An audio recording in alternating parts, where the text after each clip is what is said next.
Hustle culture has taught us that the only way to grow and hit our goals these days is to go on complete hard mode, to push, to have discipline, to use willpower at all costs. And if there's no pain, there's no gain. To sacrifice the present for the goal at all costs. I built a 7-figure income stream that works for me, my lifestyle, that gives me so much more time freedom. But it took over 10 years and a lot of mistakes because I built a 7-figure business that felt like the golden jail cell that I thought I needed to push and grind, and it didn't end up leading to the life that I wanted to live. So if your calendar is jammed with meetings, Slack messages, urgent fires that don't actually move the business forward, this video is for you. I'm gonna break down the 4-part system that I use in my own life and I share with my clients, and it's called the vision-driven calendar system. I'm gonna help you design your calendar in a way that works how you like to work, that helps you still hit your big goals, and to help you make sure that you're prioritizing what matters to you in this season when it comes to your health,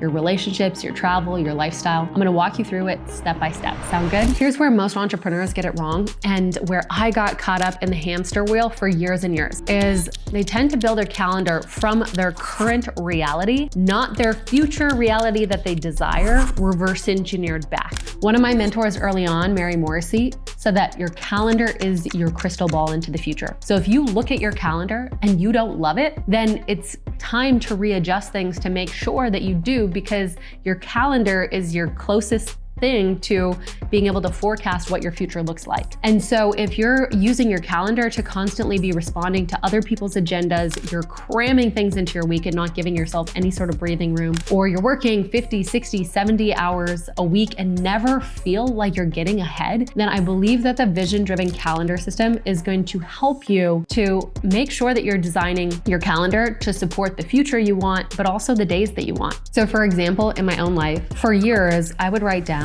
that I wanted to design a 7-figure income stream while only working about 25 to 30 hours a week. I wrote down that I didn't want to be on calls back to back to back every single day. But at that time, my current business model was not set up to support that, because my business model and the way that I was setting things up was including tons and tons of calls. And so for years, I kept building the same model, thinking that something was going to change. I was hiring more people, thinking something was going to change. And then it wasn't until I sat down and I was like, okay, this current model, this current setup is not supportive to the reality I want. So what hard decisions do I need to make? What do I need to start saying no to? What do I need to reconfigure to actually make sure that I'm still getting the result that I want, but I also have the calendar I want? Pillar number 1 is reverse engineer your calendar. Most entrepreneurs ask, okay, what do I need to get done this week? And they go and they look at their laundry list of to-dos, past commitments that they've made, or other people's agenda. But the vision-driven CEO asks a different question. They ask, okay, what are the results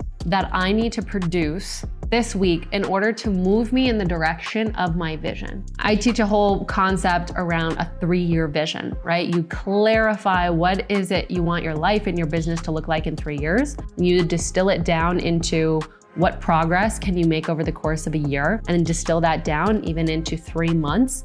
And the 3-month mark is really where the rubber hits the road, because you ask, what projects can I move forward in my own life with very clear results, in 90 days? So an example of mine is one of my, in my personal vision, my health is one of my top priorities. And so years ago, I looked at my calendar and I noticed how business would always take the front seat when it came to how I planned my calendar.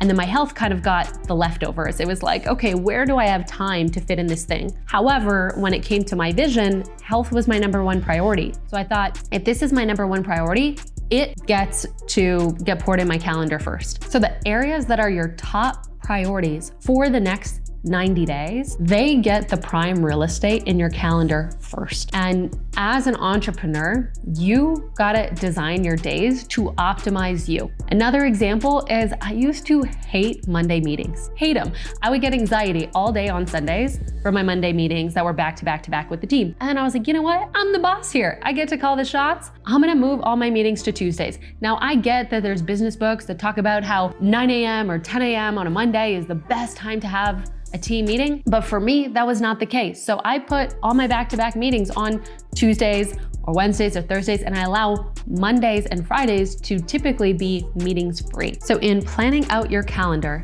you're pouring the needle moving activities in first, and you're not just adding meetings with other people, you're adding meetings with yourself. You're adding projects, you're adding tasks to your calendar so you always know what you are doing when. And make sure that if you know that your mornings is where you have your peak energy, that is where you're working on those needle moving projects before the rest of the day fills up. So your move this week on this one is make sure that you're crystal clear on that 3-year vision, and then determine in the next 90 days or the next quarter, what are the 3 rocks that you're focused on, and make sure that those getting poured into your calendar first. Pillar number 2 is integration, not balance. So you may have heard that the whole goal of life is about balance, right? Equal time on business and family and health. It's like it's a clean pie chart. Every area of your life gets these even slices. I do not believe in balance. I think balance is BS. I believe especially for entrepreneurs, what we're really optimizing for is integration. Balance assumes that every part of your life gets equal part in time, but the reality is it usually doesn't work like that. Life balance is asking, how can I set up my life where the areas that are most important to me overlap and support each other? So what does this look like in action? Well, about a decade ago, I learned this concept from a friend of mine, Robin Sharma, and he called it pleasure stacking. I recently rebranded it into joy stacking, but the idea is really simple. It's you design your calendar so one thing fills up multiple buckets at the same time. Here's an example of my own life. A couple weeks ago, I flew down to Costa Rica to speak at this transformational retreat center. And I've been going down there the last 7 years. And that one trip fills up 4 different buckets for me at once. Number 1, I speak and share on vision. And so the retreat advances and fuels my mission. I feel really filled up of being able to serve and share and support in people's transformation. I invited my friends there, so I was able to spend a week with some of my friends and go through this transformational process together. I invited my business partner, and so we were able to hang out at a beautiful resort and over breakfast or lunch have some business meetings. Plus, it filled up my health and well-being category where there's massages and cleanses and amazing farm-to-table organic food. My friend Joe Polish uses this term. He says, you want to look for where do you get the most juice out of the squeeze? And so I'm constantly looking at this in my own life of what are the activities that I'm doing to where I'm not just going to go work out. My husband and I work out with a trainer a couple times a week. So we get to spend quality time and get fit together. Or if we're planning a gathering with friends, how can we incorporate other elements into it as well, whether we're maybe all doing a workout together or we're traveling together. That way, it's not about, okay, each one of these areas is fighting for a little bit of my time, but I'm seeing how many of my favorite things in different categories of my life can I do simultaneously at once. Honestly, when you unlock joy stacking, your life becomes so much richer. Pillar 3 is delegate your energy drains. So you've heard of the concept, the 80-20 rule, Pareto's principle. And the whole idea is 20% of what you do creates 80% of your results. And if you actually look at this, it is true. It's true in your business, in your relationships. Typically, 20% of clients will drive 80% of your revenue. Or in your health, it's usually 20% of your habits that are actually driving 80% of how you feel. It's true in your calendar as well. 20% of the tasks or projects that you're working on are usually moving 80% of the needle forward. But here is where most entrepreneurs and a lot of my clients get stuck, is they don't know how to apply the 80-20 rule in their life, or maybe they did in the past, but they haven't recently. Here's an example. About 12 years ago, I was in this business program called Strategic Coach, and they had us do this exercise where we had to list out all of the tasks that we do on a day-to-day basis, and then put them in 4 different quadrants, kind of like a 2x2 quadrant by Stephen Covey, where in the top right-hand corner, it was important and urgent tasks. In the left top corner, it was important, non-urgent tasks. And then there was urgent, non-important tasks and non-urgent, non-important tasks. And essentially we needed to look at what were all of those tasks in the bottom left-hand quadrant that were typically like not making us money, not moving the needle forward. And I was in my early 20s at the time. And the things that I was listing were laundry, meal prep, tidying up my house. And I was bootstrapping this little business at a time, but I saw, wow, I'm investing about 15 hours a week on these tasks that are really not moving the needle forward for me, but they need to get done. And so I had this idea, I am going to hire someone to come into my house and I'm going to pay them to take all of these tasks off my plate, because it was taking a good chunk of my time so that I can invest my time in sales and marketing. And it seemed like a crazy idea at the time. And quite frankly, a lot of my friends and my family judged me so much for it. They're like, why does this young 20-year-old need an assistant coming over to meal prep for her?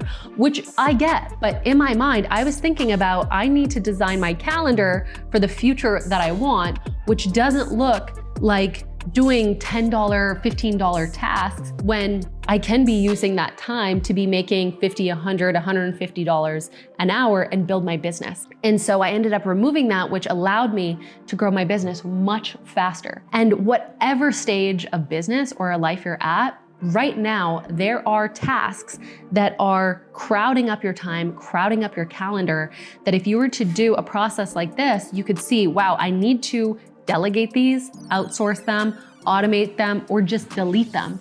There may be friendships or family members that are draining your energy, that are taking up 80% of your energy. And you need to reevaluate it so that you can make sure you're better aligned to the future that you want and the calendar you want. Pillar 4 in designing your vision-driven calendar is to set guardrails. Guardrails are what protect you from you. I learned this concept from a business coach many years ago named Rich Christensen. He gave me this analogy where he said, imagine that you are driving up a steep mountain and there's a really big cliff on one side. Without having those metal guardrails protecting you from driving off the mountain, you have to white knuckle the wheel every second and kind of have that fear and that anxiety that if you're distracted for one moment, you may be going off the edge. And so when you have clear guardrails though, and you're driving, you can drive normally, you can talk, you can look at the view a little bit, and you have this sense of knowing that there's some protection for you. And you want to design your calendar the same way. You're going to drift. We all do. But the question is when you do. What is the guardrail you need to put up in place around your calendar to protect you from you? So an example of this is I had a client a number of years ago who came to one of our Vivid Vision retreats, super brilliant guy, and he had built a business, had grown it substantially, but he really burned himself out in the process. Like I'm talking about burnout where he had to start going to the doctor, he really sacrificed his marriage, he skipped his kids' games, he got lost in this life of just growing the business at all costs. And when he came to the retreat, he was actually nervous to grow his business again because he was like, I don't want to sacrifice all these things that I said were important to me as a result of it, which I get, right? And so I asked him, what are the guardrails that you need to put in your calendar to protect you from you? And so one of them was that he had to be home by 6 p.m. And it's one thing to make a promise to yourself, but as his business coach and consultant, he had me to hold him accountable. He talked to his wife about it. And then he had also an accountability buddy where he said, hey, I'm committing to being home by 6 p.m. every single day, no matter what. This is my commitment. And then we all helped support him in making sure that he honored that. And that way he wasn't sacrificing what he said was most important. And so here's the test though, because sometimes people will state guardrails, but really they're like a goal or an aspiration. A guardrail is not a guardrail if there's no consequence for crossing it.